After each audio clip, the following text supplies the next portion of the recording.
You ask Tiger to solve. This deals with linear equations with one unknown.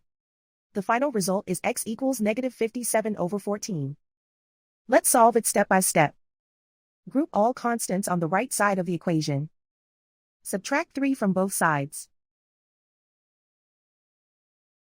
Group like terms. Simplify the arithmetic.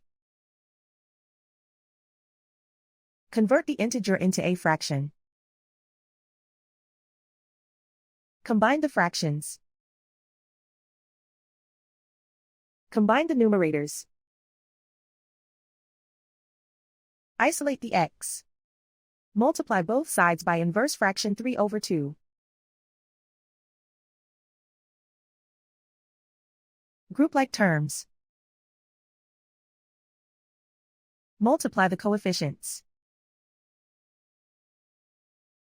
Simplify the fraction. Multiply the fractions. Simplify the arithmetic.